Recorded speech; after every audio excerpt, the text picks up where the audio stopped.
ನಮಸ್ತೆ ವೀಕ್ಷಕರೇ, ನಿತ್ಯ ಜ್ಯೋತಿರ ವಾಸ್ತು ಭವಿಷ್ಯ ವಿಶೇಷ ನೇರಪ್ರಸಾರ ಕಾರ್ಯಕ್ರಮಕ್ಕೆ ಸ್ವಾಗತ. ನಾನು ಚಿತ್ರಶ್ರೀ. ವೀಕ್ಷಕರೇ, ಇವತ್ತಿನ ಸಂಚಿಕೆಯನ್ನ ಸಿಂಹರಾಶಿಯವರು ಮಿಸ್ ಮಾಡ್ಕೊಳ್ಬೇಡಿ. ಯಾಕಂದ್ರೆ ಜುಲೈ ತಿಂಗಳ ಕಂಪ್ಲೀಟ್ ಮಾಸ ಭವಿಷ್ಯವನ್ನ ಗುರೂಜಿಗಳು ತಿಳಿಸ್ಕೊಡ್ತಾರೆ. ಈ ಹಿಂದೆ ಗುರೂಜಿಗಳು ಸಾಕಷ್ಟು ರಾಶಿಗಳಿಗೆ ಸಂಬಂಧಪಟ್ಟಂತೆ ನಾವು ಪ್ರತಿ ತಿಂಗಳು ಕೂಡ ಮಾಸ ಭವಿಷ್ಯ ಅಥವಾ ಭವಿಷ್ಯವಾಣಿಗಳನ್ನ ನಾವು ನೋಡ್ತಾ ಹೋಗ್ತಾ ಇದೀವಿ.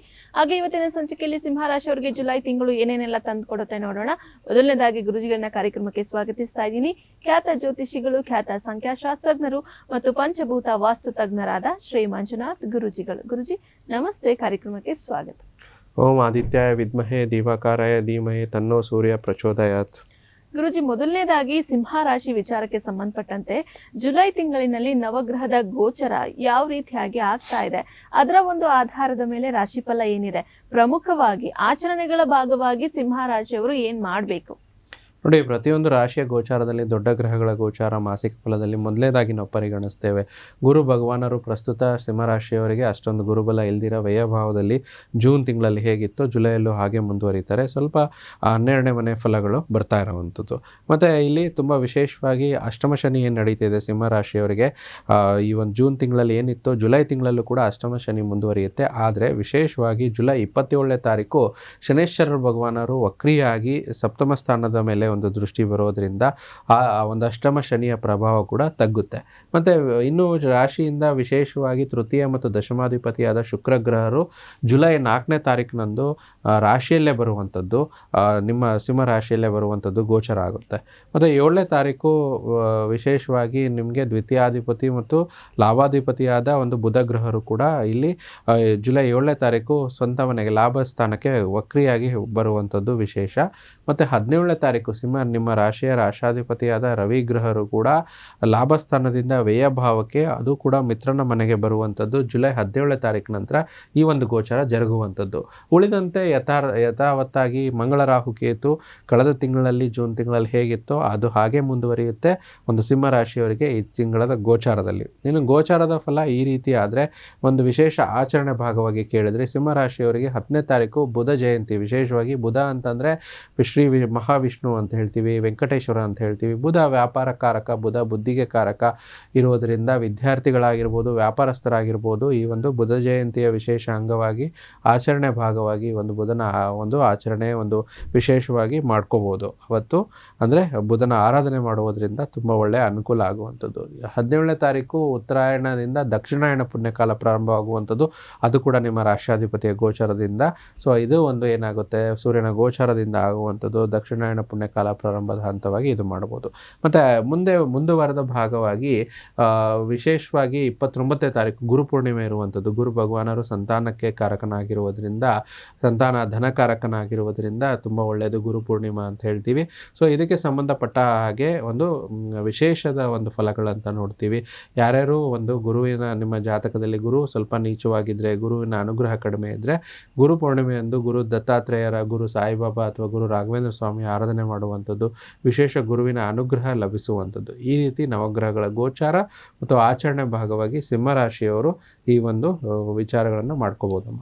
ಗುರುಜಿ, ಇನ್ನು ನೀವು ತಿಳಿಸಿರುವಂತಹ ನವಗ್ರಹಗಳ ಪ್ರಭಾವ ವಿಸ್ತೃತವಾಗಿ ನೋಡೋದಾದ್ರೆ ಸಿಂಹರಾಶಿಯವರಿಗೆ ಜುಲೈ ತಿಂಗಳು ಹೇಗಿದೆ, ಯಾವ ರೀತಿಯಾದಂತಹ ಪ್ರಭಾವಗಳು ಸಿಂಹರಾಶಿಯವರಿಗೆ ಬೀರ್ತಾ ಇದೆ? ನೋಡಿ, ರಾಶಿಯಿಂದ ಪಂಚಮಾಧಿಪತಿ ಅಷ್ಟಮಾಧಿಪತಿಯಾದ ಗುರು ಭಗವಾನರು ವ್ಯಯಭಾವದಲ್ಲಿ ಪ್ರಸ್ತುತವಾಗಿ ಗೋಚರ ಆಗ್ತಿರೋದ್ರಿಂದ ಗುರುಬಲ ಇಲ್ಲ. ಆದರೂ ಯಾವುದೇ ಧೃತಿಗೆಡಬೇಡಿ, ಯಾಕಂದರೆ ರಾಷ್ಟ್ರಾಧಿಪತಿಯ ಬಲ ತುಂಬ ಚೆನ್ನಾಗಿರುವಂಥದ್ದು ಈ ರೀತಿ ಅಂತ ಹೇಳ್ತೀವಿ. ಮತ್ತು ಬುಧನ ಗೋಚಾರ ಕೂಡ ಚೆನ್ನಾಗಿರುವಂಥದ್ದು. ಸೊ ಇದರಿಂದ ವಿದ್ಯಾರ್ಥಿಗಳಿಗೆ ಅನುಕೂಲ ಆಗುವಂಥದ್ದು ಮತ್ತು ಸಂತಾನಾಪೇಕ್ಷಿತ ದಂಪತಿಗಳಿಗೆ ಒಳ್ಳೆಯದಾಗುವಂಥದ್ದು ಜುಲೈ ತಿಂಗಳಲ್ಲಿ ಜರುಗುತ್ತೆ.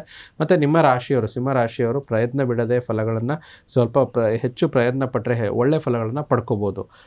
ಮತ್ತು ವಿಶೇಷವಾಗಿ ನಿಮಗೆ ಅಷ್ಟಮಾಧಿಪತಿಯಾದ ಒಂದು ಅಷ್ಟಮ ಸ್ಥಾನದಲ್ಲಿರುವಂಥ ಶನೇಶ್ವರ ಭಗವಾನರು ವಕ್ರಿಯಾಗಿ ಸಪ್ತಮ ಸ್ಥಾನದಲ್ಲಿ ಬರೋದರಿಂದ ಸಿಂಹರಾಶಿಯವರಿಗೆ ಒಂದು ಪಾಲುದಾರಿಕೆಯಲ್ಲಿ ಉತ್ತಮವಾಗುವಂಥದ್ದು, ಮತ್ತು ಒಂದು ದಾಂಪತ್ಯದಲ್ಲಿ ಇಂಪ್ರೂವ್ಮೆಂಟ್ ಸಿಗುವಂಥದ್ದು, ಮತ್ತು ಹೊಸದಾಗಿ ಮದುವೆ ಸಂಬಂಧಕ್ಕೆ ದಾಂಪತ್ಯ ಜೀವನಕ್ಕೆ ಕಾಲಿಡ್ತವರಿಗೆ ತುಂಬ ಒಳ್ಳೆಯದಾಗುತ್ತೆ. ಮತ್ತು ಶುಕ್ರ ಗ್ರಹರ ಒಂದು ಗೋಚಾರ ಕೂಡ ಸಿಂಹರಾಶಿಯವರಿಗೆ ತುಂಬ ಒಳ್ಳೆಯದಾಗುತ್ತೆ. ತೃತೀಯ ದಶಮಾಧಿಪತಿಯಾದ ಶುಕ್ರ ಗ್ರಹರು 4ನೇ ತಾರೀಕು ನಂತರ ಇಲ್ಲಿ ಸ್ವಕ್ಷೇತ್ರದಲ್ಲಿ ಒಂದು ಒಳ್ಳೆಯ ಒಂದು ಫಲ, ಅಂದರೆ ರಾಶಿಗೆ ಬರೋದ್ರಿಂದ ಏನಾಗುತ್ತೆ, ನಿಮಗೆ ಸುಖ ಸೌಕರ್ಯಗಳು, ವಾಹನ ಇತ್ಯಾದಿಗಳು ಒಳ್ಳೆಯದಾಗುತ್ತೆ. ಮತ್ತು 10th house is house of job ಅಂತ ಹೇಳ್ತೀವಿ. ಯಾರು ಸಿಂಹರಾಶಿಯವರು ಕೆಲಸದ ಬದಲಾವಣೆ ಮಾಡಬೇಕಂತಾರೆ, ಇನ್ನೇನೋ ಚೇಂಜಸ್ ಮಾಡ್ಕೋಬೇಕು, ವ್ಯಾಪಾರದಲ್ಲಿ ಇಂಪ್ರೂವ್ಮೆಂಟ್ ಮಾಡ್ಕೋಬೇಕು ಅನ್ನೋರಿಗೆ ಒಂದು ಹೆಚ್ಚು ಅನುಕೂಲತೆ ಆಗುತ್ತೆ.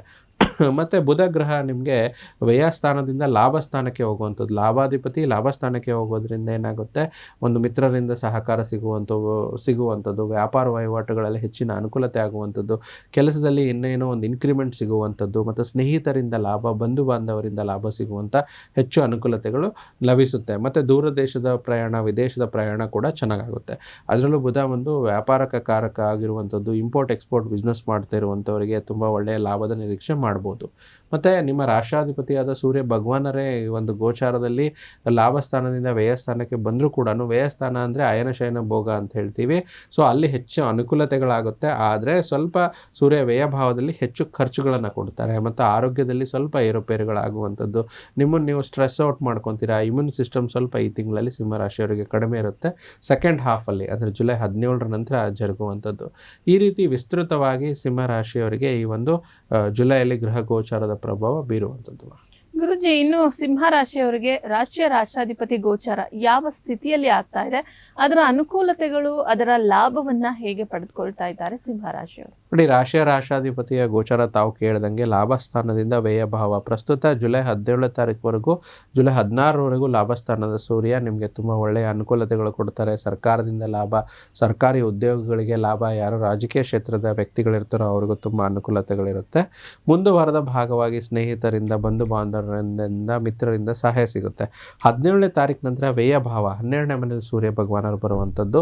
ಆದರೂ ಕೂಡ ಅದು ಮಿತ್ರನ ಮನೆ. ಕರ್ಕಾಟಕ ರಾಶಿಯ ಅಧಿಪತಿ ಯಾರು? ಚಂದ್ರ. ಸೂರ್ಯ ಚಂದ್ರ ಅತಿ ಮಿತ್ರ ಗ್ರಹ ಆಗಿರೋದ್ರಿಂದ ಮಿತ್ರನ ಮನೆಗೆ ಬರುವಂಥದ್ದು. ಅಯನ ಶಯನ ಭೋಗ ಅಂತ ಹೇಳ್ತೀವಿ. ಒಳ್ಳೆ ಸುಖ ನಿದ್ರೆ, ಒಳ್ಳೆಯ ಕಂಫರ್ಟ್ ಸಿಗುವಂಥದ್ದು. ಅದರಲ್ಲೂ ವಿಶೇಷವಾಗಿ ಸಿಂಹರಾಶಿಯವರು ಯಾರು ಫಾರಿನಲ್ಲಿ ಇರ್ತಾರೋ, ಫಾರಿನ್ ಕಂಟ್ರಿಗೆ ಟ್ರಾವೆಲ್ ಮಾಡ್ಬೇಕಂತಾರೋ, ವೀಸಾ ಪ್ರಾಬ್ಲಮ್ ಇದ್ದರೆ ಅದೆಲ್ಲ ಕ್ಲಿಯರ್ ಆಗುವಂಥದ್ದು. ಫಾರಿನಲ್ಲಿ ಬಿಸ್ನೆಸ್ ಮಾಡ್ತಾ ಇದ್ದರೆ, ಫಾರಿನಲ್ಲಿ ವಾಸ ಮಾಡ್ತಿದ್ರೆ ಹೆಚ್ಚು ಅನುಕೂಲತೆ ಇರುತ್ತೆ. ಅದರಲ್ಲೂ ವಿಶೇಷ ವಿದ್ಯಾಭ್ಯಾಸಕ್ಕೆ ಹೋಗಿರೋರು ಫಾರಿನಲ್ಲಿ, ಆದರೂ ಕೂಡ ಅನುಕೂಲತೆಗಳು ಹೆಚ್ಚಾಗುತ್ತೆ.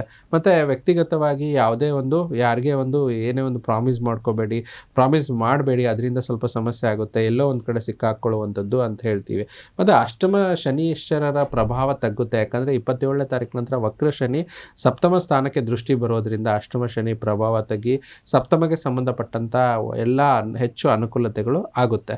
ಮತ್ತು ಮಂಗಳ ಗ್ರಹ ಕೂಡ ಗೋಚಾರದಲ್ಲಿ ತುಂಬ ಒಳ್ಳೆಯ ಯೋಗಕಾರಕನಾಗಿ ಒಳ್ಳೆಯ ಪೊಸಿಷನಲ್ಲಿರೋದ್ರಿಂದ ಮಂಗಳನಿಗೆ ನಾವು ಭೂಮಿ ಪುತ್ರ ಅಂತ ಹೇಳ್ತೀವಿ. ಸೊ ಭೂಮಿ ತಗೊಳ್ಳೋದಕ್ಕೆ, ಆಸ್ತಿ ವಿಚಾರಗಳಲ್ಲಿ ಹೆಚ್ಚಿನ ಲಾಭ ತಂದುಕೊಡುವಂಥದ್ದು.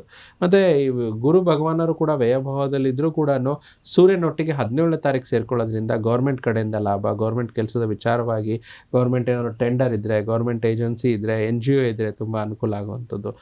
ಇನ್ನು ಸಾಮಾನ್ಯವಾಗಿ ನೋಡಬೇಕಾದ್ರೆ ಒಳ್ಳೆಯ ಶುಭದಾಯಕ ಏನಂದರೆ ದೇವಾಲಯಗಳ ದರ್ಶನ, ಸಾಧು ಸಂತರ ಆಶೀರ್ವಾದಗಳು ಸಿಗುವಂಥದ್ದು, ವಿದ್ಯಾರ್ಥಿಗಳಿಗೆ ಹೆಚ್ಚಿನ ಓದಿನಲ್ಲಿ ಆಸಕ್ತಿ, ಒಳ್ಳೆಯ ಅಂಕಗಳು ಬರುವಂಥದ್ದು, ಮತ್ತು ಸಣ್ಣ ಪುಟ್ಟ ವ್ಯಾಪಾರಿಗಳಿಗೆ ತುಂಬ ಒಳ್ಳೆಯದು, ಮತ್ತು ಕೈಗಾರಿಕೋದ್ಯಮಗಳಿಗೆ ಅಂದರೆ small scale industries, large scale industries ಓನರ್ಸ್ಗಳಿಗೆ ತುಂಬ ಒಳ್ಳೆಯದಾಗುತ್ತೆ. ಮತ್ತು ಹೊಸ ಬಂಡವಾಳ ಹೂಡಿಕೆಗೆ ಒಳ್ಳೆಯ ಮಾಸ ಅಂತ ಹೇಳ್ತೀವಿ ಜುಲೈ ತಿಂಗಳು. ಈ ರೀತಿ ಒಂದು ಹೆಚ್ಚು ಅನುಕೂಲತೆಗಳಾಗ್ತದೆ. ಮತ್ತು ಬಂಧು ಬಾಂಧವರಿಂದ, ಒಂದು ರಿಲೇಟಿವ್ಸ್ ಕಡೆಯಿಂದ ಅನುಕೂಲತೆಗಳು ಹೆಚ್ಚಾಗಿರುತ್ತೆ. ಮತ್ತು ರಿಯಲ್ ಎಸ್ಟೇಟ್ ವ್ಯವಹಾರಗಳಲ್ಲಿ ಕೂಡ ಅನುಕೂಲತೆ ಹೆಚ್ಚಾಗಿರುತ್ತೆ ಮಂಗಳ ಗ್ರಹದಿಂದ. ಈ ರೀತಿ ಒಂದು ರಾಶಿಯ ರಾಶಾಧಿಪತಿಯ ಗೋಚಾರ ಮತ್ತು ನವಗ್ರಹಗಳ ಗೋಚಾರ ಪ್ರಭಾವ ಸಿಂಹರಾಶಿಯವರಿಗೆ ಹೆಚ್ಚಿನ ಸಕಾರಾತ್ಮಕವಾಗಿ ಈ ಒಂದು ಜುಲೈ ತಿಂಗಳಲ್ಲಿ ಜರುಗ್ತಾ ಇದೆ.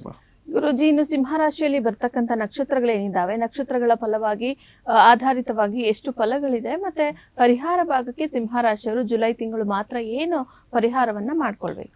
ನೋಡಿ, ಬಹುಮುಖ್ಯವಾಗಿ ಮಗ ನಕ್ಷತ್ರ ಅಂತ ಹೇಳ್ತೀವಿ. ಪೂರ್ವ ಫಾಲ್ಗುಣಿ ಮತ್ತು ಉತ್ತರ ಫಾಲ್ಗುಣಿ ನಕ್ಷತ್ರ. ಮಗ ನಕ್ಷತ್ರದವರಿಗೆ ದೀರ್ಘಕಾಲದ ಆರೋಗ್ಯ ಸಮಸ್ಯೆಗಳು ದೂರ ಆಗುವಂಥದ್ದು. ಪೂರ್ವ ಫಾಲ್ಗುಣಿ ನಕ್ಷತ್ರದವರಿಗೆ ಏನೋ ಒಂದು ಹೊಸ ಬಿಸ್ನೆಸ್ ಅಪಾರ್ಚುನಿಟಿ, ಹೊಸ ಒಂದು ಫ್ರೆಂಡ್ಶಿಪ್ಪು, ಹೊಸ ಪಾಲುದಾರಿಕೆ ಸಿಗುವಂಥದ್ದರಿಂದ ಹೆಚ್ಚಿನ ಅನುಕೂಲತೆ ಆಗುವಂಥದ್ದು. ವಿಶೇಷವಾಗಿ ವೆಹಿಕಲ್ ಸೇಲ್ಸು, ಬಿಸ್ನೆಸ್ಸು ಈ ಥರ ಇರೋರಿಗೆ ಒಳ್ಳೆಯದಾಗುತ್ತೆ. ಮತ್ತು ವೆಹಿಕಲ್ ರಿಲೇಟೆಡ್ ಹೆಚ್ಚು ಅನುಕೂಲತೆಗಳು ಪೂರ್ವ ಫಾಲ್ಗುಣಿ ನಕ್ಷತ್ರದವರು ಈ ಒಂದು ಮಾಸದಲ್ಲಿ ಪಡ್ಕೋಬೋದು. ಪೂರ್ವ ಫಾಲ್ಗುಣಿ ನಕ್ಷತ್ರ ನಂತರ ಉತ್ತರ ಫಾಲ್ಗುಣಿ ನಕ್ಷತ್ರದವರು ಇರುವಂಥವ್ರಿಗೆ ಅದು ಕೂಡ ಸೂರ್ಯನ ನಕ್ಷತ್ರ ಅಂತ ಹೇಳ್ತೀವಿ. ಕೆಲಸದಲ್ಲಿ ಪದೋನ್ನತಿ ಮತ್ತು ಕಲಿಕಾ ಸಹಾಯ ಹೆಚ್ಚಾಗಿ ಸಿಗುವಂಥದ್ದು. ಸ್ವಲ್ಪ ಅಷ್ಟಮ ಶನಿಯ ಪ್ರಭಾವ ತಗ್ಗೋದಕ್ಕೆ ಶನೇಶ್ವರನಿಗೆ ಪ್ರತಿ ಶನಿವಾರ ಒಂದು ಶನೇಶ್ವರನ ದೇವಸ್ಥಾನಕ್ಕೆ ಹೋಗಿ ಎಳ್ಳೆಣ್ಣೆ ದಾನ ನೀಡುವಂಥದ್ದು ಮತ್ತು ಶನೇಶ್ವರನಿಗೆ ಸಂಬಂಧಪಟ್ಟಂಥ ಮೂಲ ಮಂತ್ರ ಶನಿ ಚಾಲಿಸವನ್ನು ಜಪಿಸುವುದರಿಂದ ತುಂಬ ಒಳ್ಳೆಯದಾಗುತ್ತೆ. ರಾಶಾಧಿಪತಿ ಲಾಭಸ್ಥಾನದಲ್ಲಿರೋದ್ರಿಂದ ಹೆಚ್ಚಾಗಿ ಸೂರ್ಯನ ಪ್ರಭಾವ ಹೆಚ್ಚು ಮಾಡಿಕೊಳ್ಳಲು ಒಂದು ಸೂರ್ಯನಿಗೆ ದಿನನಿತ್ಯ ಬೇಗ ಎದ್ದು ಅರ್ಘ್ಯ ನೀಡುವಂಥದ್ದು, ಸೂರ್ಯ ನಮಸ್ಕಾರ ಮಾಡುವಂಥದ್ದು, ಸೂರ್ಯನ 12 ಮಂತ್ರಗಳನ್ನು ಹೇಳ್ಕೊಳ್ಳುವಂಥದ್ದು ಹೆಚ್ಚು ಲಾಭ ಇವರಿಗೆ ತಂದುಕೊಡುತ್ತಮ್ಮ. ಓಕೆ, ನೋಡಿದ್ರಲ್ಲ ವೀಕ್ಷಕರೇ, ಈ ಒಂದು ಪರಿಹಾರವನ್ನ ಖಂಡಿತವಾಗ್ಲೂ ಸಿಂಹರಾಶಿಯವರು ಜುಲೈ ತಿಂಗಳು ಮಾಡ್ಕೊಳ್ಳಿ, ಮತ್ತಷ್ಟು ಒಳ್ಳೇದಾಗ್ಲಿ, ನೀವು ಕೈ ಇಟ್ಟಂತ ಕೆಲಸ ಎಲ್ಲವೂ ಕೂಡ ಸುಸೂತ್ರವಾಗಿ ಆಗ್ಲಿ ಅಂತ ಹೇಳ್ತಾ, ಮೊದಲನೇದಾಗಿ ಇವತ್ತಿನ ದಿನದ ಅಂದ್ರೆ ಮಂಗಳವಾರದ 30/6/2026 ಇವತ್ತು ಜೂನ್ ತಿಂಗಳ ಕೊನೆಯ ದಿನ. ಹಾಗೆ ಇವತ್ತಿನ ದಿನದ ಒಂದು ಪಂಚಾಂಗ ಮತ್ತೆ ತಿಥಿಯನ್ನ ನೋಡೋಣ. ನೋಡಿ, ಇವತ್ತು ತುಂಬ ವಿಶೇಷವಾಗಿ 30 ಜೂನ್ 2026 ಪ್ರಥಮ ತಿಥಿ ಕೃಷ್ಣ ಪಕ್ಷ ಪೂರ್ವಾಷಾಢ ನಕ್ಷತ್ರದ ಇರುವಂಥದ್ದು, ಬ್ರಹ್ಮಯೋಗ ಮತ್ತು ವಾರ ಮಂಗಳವಾರ. ಮತ್ತು ಇವತ್ತಿನ ಬೆಂಗಳೂರಿನ ಕಾಲಮಾನ ನಮ್ಮ ರಾಜ್ಯಕ್ಕೆ ಸಂಬಂಧಪಟ್ಟ ಹಾಗೆ 5:58 ಸೂರ್ಯೋದಯ ಆದರೆ 6:48 ಸೂರ್ಯಾಸ್ತ ಆಗುವಂಥದ್ದು. ಮುಹೂರ್ತ ಭಾಗದಲ್ಲಿ ಇವತ್ತು ರಾಹುಕಾಲ 3:36 5:12 ಯಮಗಂಡ ಕಾಲ 9:11 10:47. ಗುಳಿಕ ಕಾಲ ಬಂದು 12:23 1:59 ಅಭಿಜಿತ ಮುಹೂರ್ತ 11:58 12:49 ವಾಗಿರುವಂಥದ್ದು. ಗುರೂಜಿ, ಇವತ್ತಿನ ದಿನದ ದಿನ ಭವಿಷ್ಯವನ್ನ ಪ್ರಾರಂಭ ಮಾಡೋಣ. ಮೊದಲನೇದಾಗಿ ಮೇಷರಾಶಿಯವರಿಗೆ ಮಂಗಳವಾರದ ದಿನ ಭವಿಷ್ಯ ಏನಿದೆ ಗುರೂಜಿ? ಇವತ್ತು ನೋಡಿ, ನಿಮಗೆ ಹಣಕಾಸಿನಲ್ಲಿ ಸುಧಾರಣೆ, ದೀರ್ಘಕಾಲದ ಬಾಕಿ ಇರುವ ನಿಮ್ಮ ಬಾಕಿಗಳ ಬಿಲ್ಲುಗಳು ಪಾವತಿಸುವ ಒಂದು ಅನುಕೂಲಕರವಾಗಿರುವಂಥ ದಿನ ಆಗಿರುವಂಥದ್ದು. ಮೇಷರಾಶಿ ನಂತರ ಮುಂದಿನ ರಾಶಿ ವೃಷಭ ರಾಶಿ. ಕಣ್ಣಿಗೆ ಸಂಬಂಧಪಟ್ಟಂಥ ವಿಶೇಷವಾಗಿ ಪೊರೆ ಆ ಥರ ಏನಾದರೂ ರೋಗಿಗಳಿದ್ದರೆ ಮತ್ತು ಧೂಮಪಾನಗಳಿಂದ ಅವರ ಕಣ್ಣುಗಳು ಮತ್ತಷ್ಟು ಹಾನಿ ಉಂಟು ಮಾಡ್ಬೋದು. ಅದಕ್ಕೆ ಸ್ವಲ್ಪ ಕಲುಷಿತ ಒಂದು ಪರಿಸರದಲ್ಲಿ ಹೋಗಬಾರ್ದು ಈ ಒಂದು ವೃಷಭ ರಾಶಿಯ ವ್ಯಕ್ತಿಗಳು. ವೃಷಭ ರಾಶಿಯ ನಂತರ ಮುಂದಿನ ರಾಶಿ ಮಿಥುನ ರಾಶಿ. ನಿಮ್ಮ ಸ್ನೇಹಿತರು ಅಥವಾ ಕುಟುಂಬದ ಸದಸ್ಯರೊಂದಿಗೆ ಸಂತಸದ ಪ್ರಯಾಣ ನಿಮಗೆ ಸಮಾಧಾನ ನೀಡುತ್ತೆ. ಇದು ನಿಮಗೆ ಅನೇಕ ಹೊಸ ಆರ್ಥಿಕ ಯೋಜನೆಗಳು ಕೂಡ ದೊರಕುತ್ತೆ. ಮುಂದಿನ ರಾಶಿ ಕರ್ಕಾಟಕ ರಾಶಿ. ನಿಮ್ಮ ಶೀಘ್ರ ಕ್ರಮ ನಿಮಗೆ ಪ್ರೇರೇಪಿಸುತ್ತೆ. ಯಶಸ್ಸು ಸಾಧಿಸಲು ಸಮಯ ಜೊತೆ ನಿಮ್ಮ ಆಲೋಚನೆಗಳು ಕೂಡ ಬದಲಾಯಿಸಿಕೊಳ್ಳಿ. ಇದರಿಂದ ನಿಮ್ಮ ದೃಷ್ಟಿ ವಿಸ್ತಾರಗೊಳ್ಳುತ್ತೆ.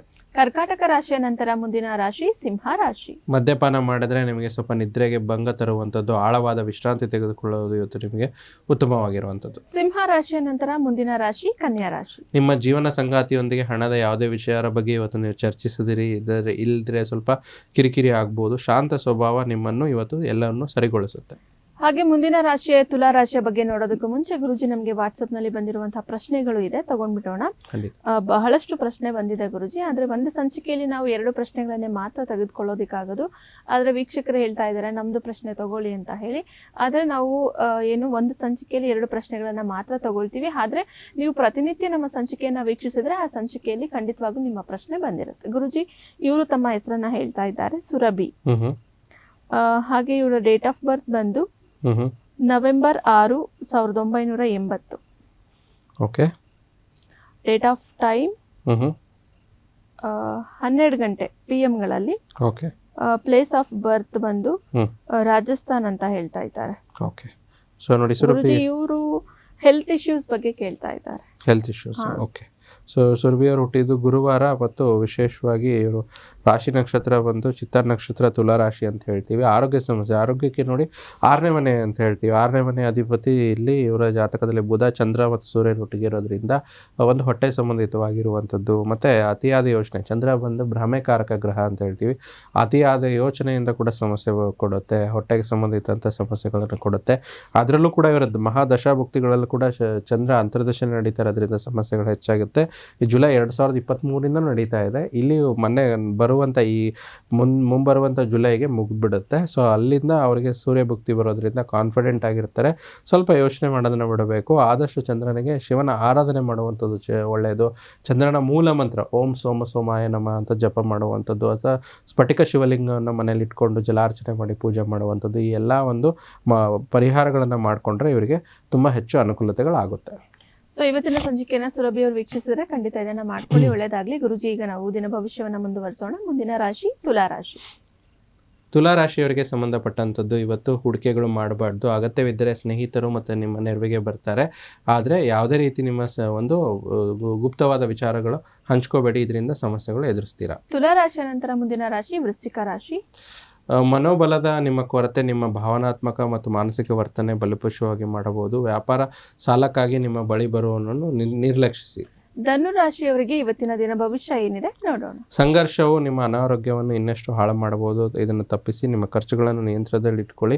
ಕೇವಲ ಅಗತ್ಯವಾದ ವಸ್ತುಗಳಿಗೆ ಮಾತ್ರ ಖರ್ಚು ಮಾಡಿ, ಯಾವುದೇ ಸಮಸ್ಯೆ ಬರೋದಿಲ್ಲ. ಧನು ರಾಶಿಯ ನಂತರ ಮುಂದಿನ ರಾಶಿ ಮಕರ ರಾಶಿ. ಸೃಜನಶೀಲ ಆಸಕ್ತಿಗಳು ನಿಮಗೆ ಶಾಂತವಾಗಿರಿಸುತ್ತೆ ಮತ್ತು ನೀವು ಯಾವುದೋ ಒಂದು ಆರ್ಥಿಕ ತಜ್ಞರನ್ನ ಮತ್ತು ಸಲಹೆ ತಗೊಂಡು ನೀವು ಇನ್ವೆಸ್ಟ್ ಮಾಡಿದ್ರೆ ಒಳ್ಳೆಯದಾಗುತ್ತೆ. ಮಕರ ರಾಶಿಯ ನಂತರ ಮುಂದಿನ ರಾಶಿ ಕುಂಭ ರಾಶಿ. ಇಂದು ನೀವು ಆರಾಮಾಗಿರಬೇಕು. ನಿಕಟ ಸ್ನೇಹಿತರು ಮತ್ತು ಕುಟುಂಬದ ಎಲ್ಲ ಸದಸ್ಯರೊಂದು ಸಂತೋಷವಾಗಿರಿಸಲು ಪ್ರಯತ್ನಿಸಿದರೆ ನಿಮಗೆ ದಿನ ತುಂಬಾ ಚೆನ್ನಾಗಿರುತ್ತೆ. ಕುಂಭ ರಾಶಿಯ ನಂತರ ಮುಂದಿನ ಹಾಗೂ ಕೊನೆಯ ರಾಶಿ ಮೀನ ರಾಶಿ. ನಿಮ್ಮ ಮುಖದಲ್ಲಿ ನಿರಂತರವಾಗಿರುವ ನಗು ನಿಮಗೆ ಅಪರಿಚಿತರನ್ನು ಕೂಡ ಪರಿಚಿತರಂತೆ ತೋರುವ ಒಂದು ಉತ್ತಮ ದಿನ. ನಿಮ್ಮ ಕೋಪವನ್ನು ನಿಯಂತ್ರಿಸಿದೆ ಮತ್ತು ಕಚೇರಿಯಲ್ಲಿ ಎಲ್ಲರೊಂದಿಗೆ ಉತ್ತಮವಾಗಿ ಇವತ್ತು ನೀವು ಮಾತಾಡಿಸ್ತೀರಾ. ಇಲ್ಲಿಗೆ ದ್ವಾದಶ ರಾಶಿಗಳ ದಿನ ಭವಿಷ್ಯ ಮುಕ್ತಾಯ ಆಗಿದೆ. ಗುರುಜಿ, ಇನ್ನೊಂದು ಪ್ರಶ್ನೆ ಇತ್ತು, ಇವತ್ತಿನ ಸಂಚಿಕೆಯ ಕೊನೆಯ ಪ್ರಶ್ನೆ ನೋಡೋಣ ಗುರುಜಿ. ಇವರ ಹೆಸರು ಸತೀಶ್ ಅಂತ ಹೇಳಿ, ಡೇಟ್ ಆಫ್ ಬರ್ತ್ ಬಂದು ಜೂನ್ 28 ಅಂತ ಹೇಳ್ತಾ ಇದ್ದಾರೆ. ಹಾಗೆ ಇಯರ್ 94, ಟೈಮ್ ಆಫ್ ಬರ್ತ್ ಬಂದು 4:10 PM ಗಳಲ್ಲಿ. Place of birth Tumakuru Guruji. Marriage ಇನ್ನೂ ಆಗಿಲ್ಲ ಅಂತ ಹೇಳಿ ಕೇಳ್ತಾ ಇದ್ದಾರೆ. ಓಕೆ, ನೋಡಿ, ಮದುವೆಗೆ ಸಂಬಂಧಪಟ್ಟಂತ ಸತೀಶ್ ಯಾರು ಪ್ರಶ್ನೆ ಕೇಳಿಸಿದ್ದೀರಾ, ಹುಟ್ಟಿರುವಂಥ ಶನಿವಾರ ಅನುರಾಧ ನಕ್ಷತ್ರ ವೃಶ್ಚಿಕ ರಾಶಿ ಅಂತ ಹೇಳ್ತೀವಿ. ಇದು ಕನ್ಯಾ ಲಗ್ನ ಜಾತಕ. ಸಪ್ತಮ ಸ್ಥಾನದಲ್ಲಿ ಶನಿ. ಸಪ್ತಮ ಶನಿ ಬಂದಾಗ ಶನೇಶ್ವರ ಗ್ರಹರು ಎಲ್ಲಿ ಕೂತಿರ್ತಾರೋ ಆ ಫಲಗಳನ್ನು ನಿಧಾನ ಮಾಡ್ತಾರೆ ಅಂತ ಹೇಳ್ತಾರೆ. ಅದೇ ಗುರು ಭಗವಾನರು ಎಲ್ಲಿ ಕೂತಿರ್ತಾರೋ ಆ ಫಲಗಳು ಬೇಗ ಕೊಡುತ್ತೆ. ಗುರು ದೃಷ್ಟಿ ಇದ್ದಲ್ಲಿ ಬೇಗ ಬರುತ್ತೆ. ಆದರೆ ಶನಿ ದೃಷ್ಟಿ ಅಥವಾ ಶನಿ ಕುಳಿತಿರುವ ಸ್ಥಳದಲ್ಲಿ ನಿಧಾನ ಮಾಡ್ತಾರೆ. ಸಪ್ತಮ ಸ್ಥಳದಲ್ಲಿ ಶನಿ ಸ್ವಲ್ಪ ನಿಧಾನ ಮಾಡ್ತಾ ಇದೆ. ಸ್ವಲ್ಪ ಅದಕ್ಕೆ ನಿಮಗೆ ಶನಿಗೆ ಸಂಬಂಧಪಟ್ಟಂಥ ಫಲಗಳು ಮತ್ತು ರಾಹು ಕೇತುಗೆ ಸಂಬಂಧಪಟ್ಟಂಥದ್ದು ಎಲ್ಲ ಗ್ರಹಗಳು ಅದರ ಆಕ್ಸೆಸ್ ಅಲ್ಲಿ ಇರೋದ್ರಿಂದ ರಾಹು ಕೇತು ಶಾಂತಿ ಮಾಡಿಸ್ಕೊಳ್ಳಿ. ಕುಜ ಪ್ರಭಾವ ಜಾಸ್ತಿ ಇರೋದ್ರಿಂದ ಕುಜ ಶಾಂತಿ ಮಾಡಿಸ್ಕೊಂಡ್ರೆ ಬರುವಂಥ ಜನವರಿ 14 ನಂತರ ಮದುವೆ ಸೆಟ್ ಆಗುವಂಥ ಎಲ್ಲ ಸಾಧ್ಯತೆಗಳಿದೆ. ಸಾಧ್ಯವಾದರೆ ಬಲಗೆ ಒಂದು ತೋರ್ಬೆರಳು, ಫಸ್ಟ್ ಫಿಂಗರ್, ಇಂಡೆಕ್ಸ್ ಫಿಂಗರ್ ಅಂತ ಹೇಳ್ತೀವಿ, ಅದರಲ್ಲಿ ಒಂದು ಪುಷ್ಪರಾಗವನ್ನು ಧರಿಸಿದ್ರು ಕೂಡ ಈ ಒಂದು ಸಂಬಂಧ ಏನೇನು ಅಡಚಣೆಗಳಿರುತ್ತೆ ಅದು ದೂರ ಆಗಿ ಮ್ಯಾರೇಜ್ಗೆ ಅನುಕೂಲ ಆಗುತ್ತೆ. ಸೊ ಇವತ್ತಿನ ಸಂಚಿಕೆಯನ್ನು ವೀಕ್ಷಿಸಿದ್ರೆ ಸತೀಶ್ ಅವರೇ ಈ ಪರಿಹಾರವನ್ನ ಮಾಡ್ಕೊಳ್ಳಿ, ಆದಷ್ಟು ಬೇಗ ನಿಮಗೆ ಮದುವೆ ನಿಶ್ಚಯ ಆಗಲಿ ಅಂತ ಹೇಳ್ತಾ, ಗುರುಜಿ ಇಷ್ಟೊತ್ತು ನಮ್ಮ ಜೊತೆ ಇದ್ದು ನಮ್ಮ ವೀಕ್ಷಕರಿಗೆ ಅನೇಕ ಹಲವಾರು ಮಾಹಿತಿಗಳನ್ನ ತಿಳಿಸ್ಕೊಟ್ಟಿದ್ರೆ, ಅವರ ಪ್ರಶ್ನೆಗಳಿಗೆ ಉತ್ತರವನ್ನು ನೀಡಿದ್ದೀರಾ ಗುರುಜಿ. ಧನ್ಯವಾದಗಳು. ಸರ್ವೇ ಜನೋ ಸುಖಿನೋ ಭವಂತು, ಸಮಸ್ತ ಸನ್ಮಂಗಳಾನಿ ಭವಂತು. ವೀಕ್ಷಕರೇ, ಇವತ್ತಿನ ಈ ಸಂಚಿಕೆಯನ್ನು ಇಲ್ಲಿಗೆ ಮುಗಿಸ್ತಾ ಇದ್ವಿ. ಮತ್ತೊಂದು ಸಂಚಿಕೆಯಲ್ಲಿ ಭೇಟಿಯಾಗೋಣ. ನೋಡ್ತಾ ಇರಿ ಪ್ರಗತಿ ಟಿವಿ, ಇದು ನಿಮ್ಮಿಂದ ನಿಮಗ.